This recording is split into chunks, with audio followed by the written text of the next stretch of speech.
Stop the interview. Bakit the Ridleys? Benny, kahit anong band name na lang kasi tomorrow na yung deadline. Kailangan na i-submit. So, para lang meron name. The Ridleys. 9 years later, yun pa rin. Okay na yun, pwede na yun. Ulat pa rin kami na may sumasabay sa gig. College students lang kami before, just doing something that we really like. Surreal. Panaginip lang to dati.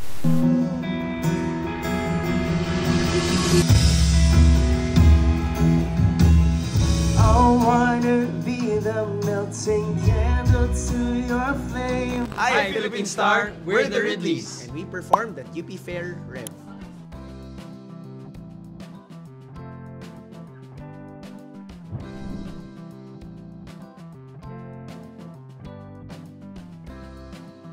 Well, it feels surreal because we gained even more fans. So last year, siguro 30%, 40%, 50% ng crowd yung kilala kami, but right now it feels like more. Yeah. A lot of people were singing along, and I always appreciate that. I wouldn't say Aphrodite because that's been around for forever. What changed? Be With You. Yeah. Be With You changed. Kasi last year din, yun yung release ng song na yan. Ayun ko, hindi naman nakaka-relate, pero mas maraming nagustuhan yung song na yan. Thank you, Shadiel Chan of of 9 Degrees North and Open Heaven Recordings Studio. For the idea, supporting the idea. Yeah.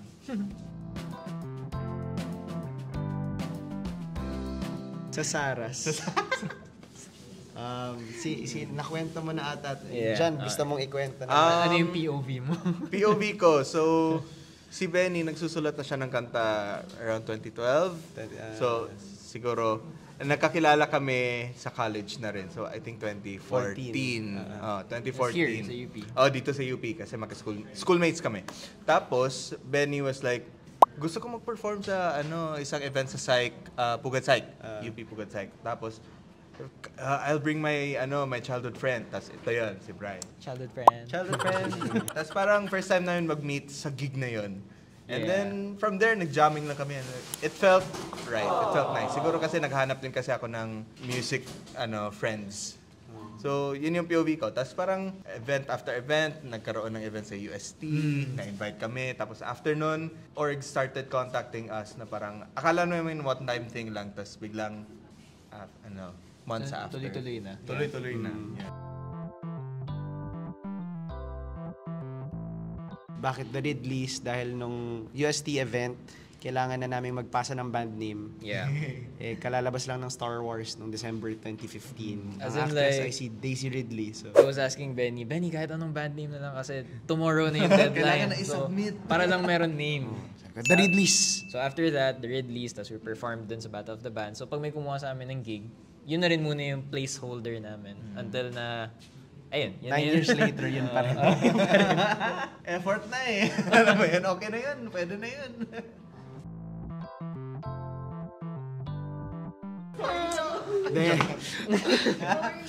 Stop the interview.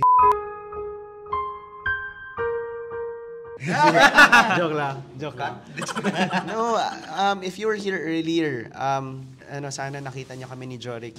He passed by, nagkamustahan kami. Of course, big change kasi kasama namin siya for like the past 9 years. Pero, yun nga, we talked about it naman. I mean, if you guys saw the video, so doon na lang kayo makichika sa video. Pero, we're really happy for him na where he's going with life. And kailangan lang kasi talaga. I mean, may mga stuff lang talaga in life na kahit hindi natin gusto na nangyayari, we have to really, parang ano lang. Make a decision. Oo. We care for the guy. Yeah. I would say na parang it would be more unwise if hindi namin napag-usapan. So, it would be more unwise to keep him here and wala na nga siyang pahinga, wala na rin siyang work-life balance. Work balance. So, with this setup, we're just friends. And nothing more. Joke lang. Yeah. And we see him around, so... Yeah. Parang walang nagpahal. Yan. Oh. Nothing... Set in stone yet. Nothing set in stone yet. Siguro kasi we're still adjusting din sa setup. Current setup namin. So, yeah. Wala in the near future? Yeah. But we'll continue getting Depende kung anong sessionists. nerve.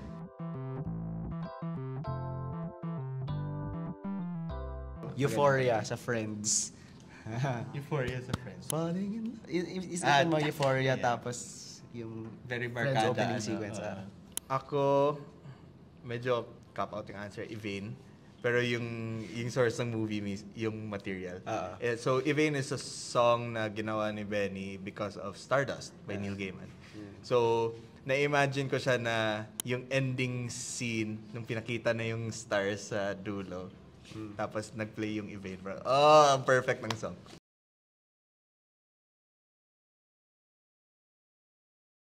I can't think of anything. Pero if I were to choose a song for a show, just can't think of a specific show right now. Pero I'd like to see Promised Land be played in a show.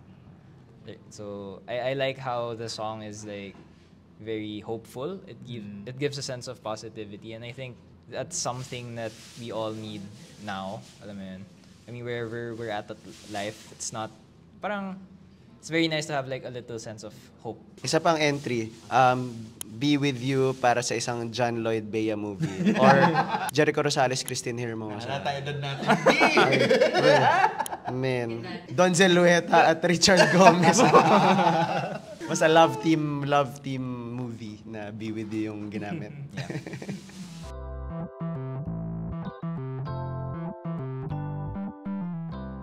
Thank you to everyone. I mean, old and new. Thank you for supporting us. I mean, kahit saang part ka ng journey namin pumasok, we appreciate each and every one of you. And we always, it always warms our heart to see, especially pag may shows and everything na kinakanta nila yung song like, okay. Alam niyo yun? Yeah. So, yeah. Nagugulat pa rin kami na may sumasabay sa gigs. Yeah.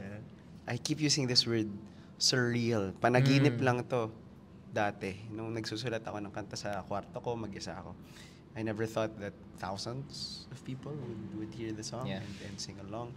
So to all our fans, old and new, thank you for supporting the art that we make, and rest assured, we'll keep making more. Yeah. To think na itong mga katabi ko, mga college students lang kami before, just doing something that we really like to get away from stress and everything. But with yung support nyo, I mean, 9 years after, it's still pretty wild na where we're at right now, diba?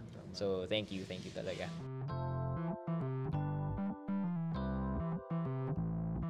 Something that we announced on our main pages, we're in the process of writing a new album.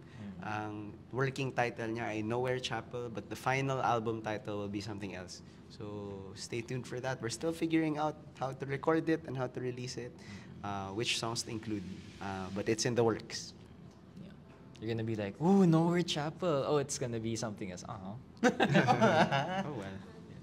I wanna be the melting candle to your flame, your closest friend, your fiercest, one and the same.